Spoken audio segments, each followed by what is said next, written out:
Que bom estar com vocês mais uma vez e fazer algumas reflexões sobre o nosso estudo da semana, Elamã 7 a 12, lembrai-vos do Senhor. Uma das coisas muito interessantes que podemos já começar lembrando é quando Elamã reuniu seus filhos e deu alguns conselhos. E ele falou: lembrai-vos, lembrai-vos. Lembrai-vos dos seus antepassados, lembrai-vos das palavras dos profetas, lembrai-vos de que Cristo, o nosso Redentor. E o que é interessante é que Nefe não esqueceu esses conselhos dados por seu pai. E constantemente ele lembrou do Senhor na sua vida e de guardar os mandamentos. E foi um missionário incansável em pregar arrependimento ao povo. E Nefe havia ido pregar o evangelho nas terras do norte e ele foi rejeitado pelo povo e acabou voltando para sua casa em Zaraína. E ele voltou muito triste pela dureza de coração dos nefitas. E na sua casa havia aí no jardim uma torre. E nessa torre ele abriu o seu coração ao nosso Pai Celestial, com toda a dor e angústia da sua alma.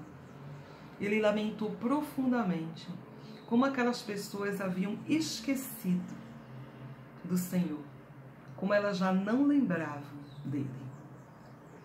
Então nós precisamos lembrar do cenário que se encontravam os nefitas nesse momento.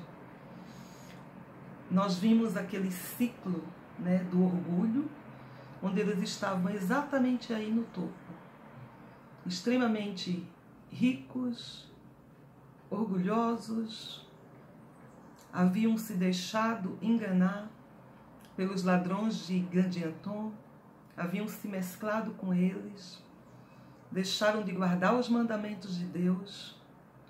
As leis haviam sido corrompidas, muitos dos que ocupavam agora a cadeira de juiz pertenciam ao bando de Gadianton.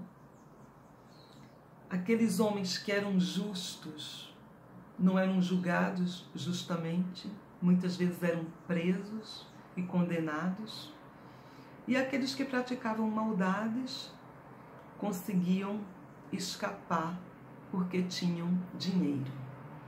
Então, nesse contexto de crueldade, de iniquidade, Nefe se acha muito angustiado e ele começa a clamar ao Senhor aí na torre. E o interessante é que esse jardim, ele ficava muito perto de uma estrada que conduzia ao centro de Zaraína, que dava no mercado central da cidade. Então, nós podemos imaginar que era uma área extremamente movimentada, porque muitas pessoas deviam passar por esse caminho todos os dias para se dirigir aí ao centro da cidade. Então, foi exatamente o que aconteceu. Quando Nefe estava lá clamando, derramando a sua alma ao Senhor, as pessoas iam passando e viam Nefe chorando aí, lamentando. E logo se formou uma grande multidão aí curiosa para saber o motivo, de tanto lamento. Por que esse homem chora tanto? Então Nefe, quando ele se deu conta, tinha uma grande multidão ao redor da torre. E ele aproveitou o momento e ele perguntou para aquele povo: por que vocês estão reunidos aí? É para que eu vos fale das vossas iniquidades? Por que vocês estão tão admirados com o meu lamento?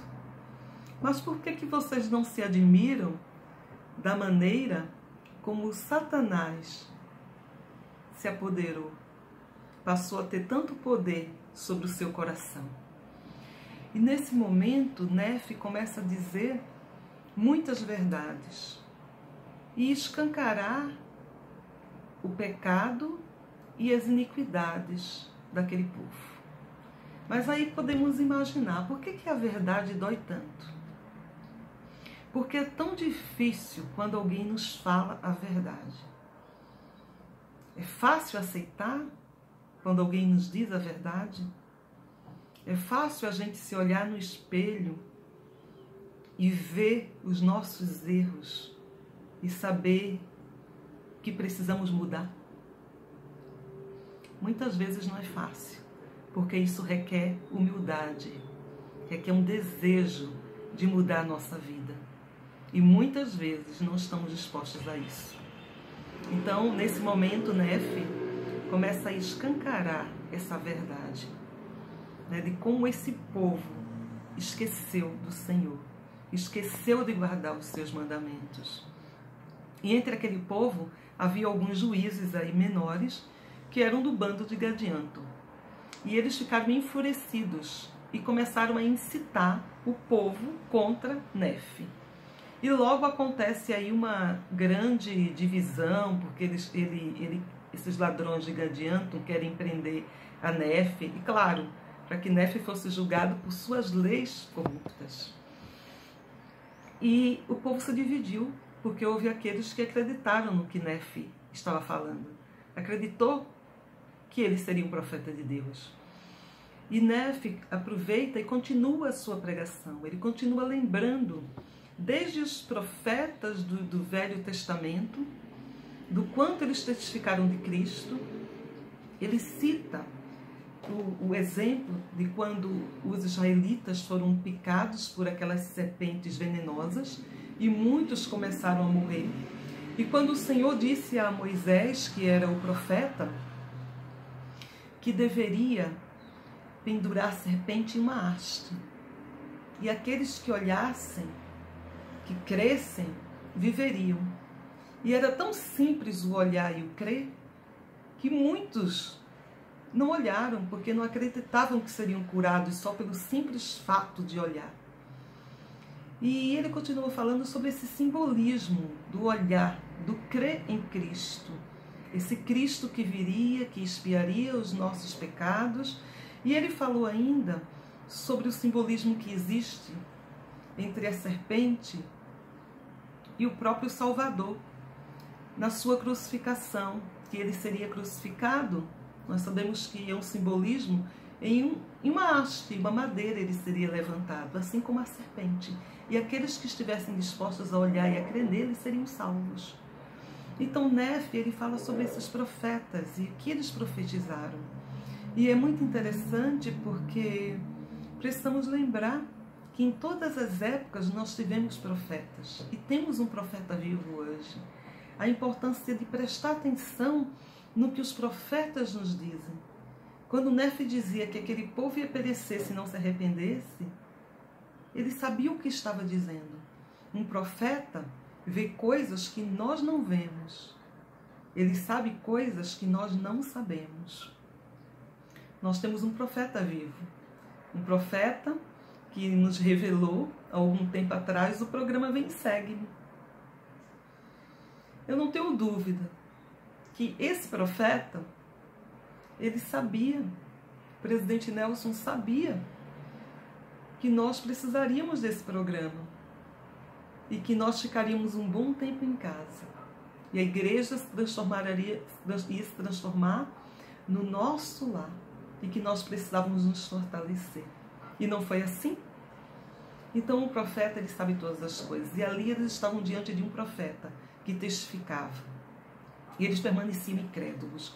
E vendo a incredulidade deles, Nefe, ele faz uma coisa aí inusitada. Ele diz para eles o seguinte: olha, são tantos os assassinatos, né, a corrupção sobre a terra, que, por exemplo, agora o juiz supremo de vocês, que também fazia parte aí do bando, está na sua cadeira de juiz morto, jaz em seu sangue. Então, quando ele disse, como assim, o juiz supremo morreu? Aqueles outros juízes lá ficaram... Como ele pode dizer isso? Imediatamente 5 homens do povo saíram correndo até a cadeira do juiz para verificar o que tinha acontecido. E esses homens, a princípio incrédulos, né, sem acreditar, e quando eles chegaram, eles viram aí o juiz morto. E eles disseram, não, Nefe só pode ser um profeta, não tinha como eles saber disso. Eles acreditaram, foi tão grande o seu temor que eles acabaram desmaiando, caindo aí por terra. E quando chegaram os outros e viram aqueles homens caídos, disseram, não, eles assassinaram o juiz supremo. E acabaram levando aqueles homens presos. E eles disseram, não, nós estávamos lá na pregação de Nefe, lá na torre, e quando Nefe falou da morte, nós viemos somente confirmar. Então o que é que eles fizeram? Disseram, como é que Nefe ia saber disso? Ou seja, por que eles iam aceitar um milagre? Por que eles iam aceitar uma profecia? É muito mais fácil desmerecer o milagre, desmerecer a profecia. Então, o que eles fizeram? Prenderam a Nefe, que foi levado para um interrogatório, e disseram, se você disse isso, você só pode ser cúmplice dele. Enquanto você falava, a pessoa matava.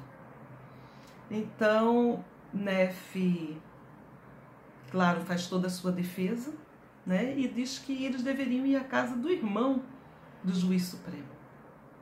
Que o irmão tinha sido o verdadeiro assassino. E descreve para eles exatamente o que aconteceria quando eles chegassem na casa do irmão. E assim foi. Nefe acabou sendo inocentado. E ele volta para casa. E no caminho ele vai meditando. E aí nós vemos como esse meditar é importante, como nós precisamos de momentos de meditação, de inspiração, porque são nesses momentos que vem a revelação pessoal. E aí nós vemos, enquanto Nefe meditava, o Senhor falou com ele, né? E o Senhor falou assim com ele, Nefe, bem-aventurado és tu, porque eu observei que tu fostes aí infatigável em pregar a este povo as palavras que te dei. Observem como o Senhor conhece e chama Nefe pelo nome. O Senhor elogia a Nefe e deu poder a ele, né? Deu poder nesse momento para tudo que ele ligar na terra seria ligado nos céus, e tudo que desligares na terra será desligado nos céus. E aí nós retomamos aí lá no Novo Testamento, né, que esse mesmo poder aí foi dado para os apóstolos da época, para Pedro, Tiago e João. Nós vemos que também aconteceu isso na restauração do Evangelho, que Joseph também recebeu esse mesmo poder, assim como todos os outros profetas, o profeta vivo hoje tem esse poder, assim como aqueles homens que recebem por delegação esse poder. Então, Nefe, ele é investido desse poder. E investido desse poder, Nefe pediu ao Senhor que viesse fome sobre a terra, porque assim as pessoas se lembrariam dele, né? Quem aguenta com a geladeira vazia, com a barriga, né, vazia? Então ele sabia que se viesse o sofrimento e a fome, as pessoas se lembrariam de seu Deus. E aí, no capítulo 11, e aconteceu que o povo viu que estava prestes a perecer de fome e começou a lembrar-se do Senhor seu Deus. E começou a lembrar-se das palavras de Nefe. Olha só, por que será que a gente lembra mais do Senhor nos momentos de dificuldades? Não seria muito melhor lembrar do Senhor sempre, todos os dias? Nos momentos de prosperidade ou nos momentos de dificuldades? E aí as pessoas foram lá e pediram, né? Vamos lá pedir a Nefe, ele vai interceder, ele vai pedir ao Senhor que por favor tire essa fome sobre a terra. E assim foi feito, eles intercederam, Nefe pediu ao Senhor, a fome foi retirada sobre a terra, eles voltaram a guardar os mandamentos de Deus, mas passaram-se alguns anos, poucos anos depois eles já começaram a prosperar, já começaram a enriquecer outra vez, o orgulho já começou a entrar na sua alma, né? Eu tenho tudo isso porque eu fiz, porque eu sou bom, porque eu construí, e não reconhecer a mão do Senhor. Novamente entrar num ciclo de iniquidade e de maldade. Eu tenho certeza que o Senhor é muito paciente conosco. E Ele deseja que voltemos à sua presença. E tudo o que Ele nos pede é que sejamos humildes para reconhecer a mão dEle. humildes para nos olhar no espelho e para ver aquilo que precisamos melhorar, a saber as nossas falhas, a reconhecê-las e continuar, fazer o melhor possível, haver uma mudança de coração. E eu sempre fico pensando, né, que o Senhor está sempre disposto a nos abençoar, mas às vezes nós não lembramos dele. Em setembro passado, eu estive em Salt Lake, foi o casamento da minha filha, e eu pude encontrar muitos amigos queridos de longas datas, vivendo hoje aí. E, para minha tristeza, muitos desses meus amigos se encontram hoje afastados do Evangelho, ou alguns estavam com um testemunho muito debilitado. E por muitas vezes eu me perguntava assim, mas como? Né? Você está em Salt Lake, você está nas montanhas rochosas, você conhece toda a história dos pioneiros, a dificuldade que foi chegar aqui, a construir uma cidade com todas as dificuldades dessas rochas, dessa geografia. Então, cada vez que eu olhava aquele lugar e eu sabia o início da igreja tão penoso, com tão poucos membros, com tanta perseguição, e eu andava a cada esquina e eu via uma capela ou um templo.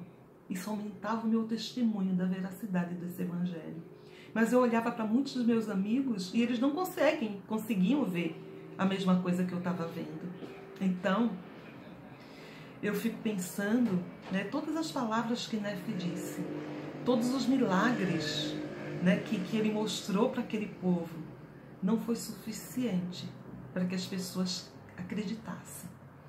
Então, muitas vezes em nossa vida, nós não vamos precisar de um milagre. Nós não precisamos ver as coisas. Ou nem sempre quem vê vai fazer alguma mudança na sua vida, no seu coração. Porque essa mudança acontece aqui dentro. Então, que nós possamos realmente lembrar. E que esse lembrar seja não esquecer. E não só não esquecer, mas que o lembrar nos leve a fazer, nos leve a guardar os mandamentos, nos leve a ser humildes, nos leve a ter o desejo de ser melhor e um dia receber essa prometida vida eterna. Tchau, gente.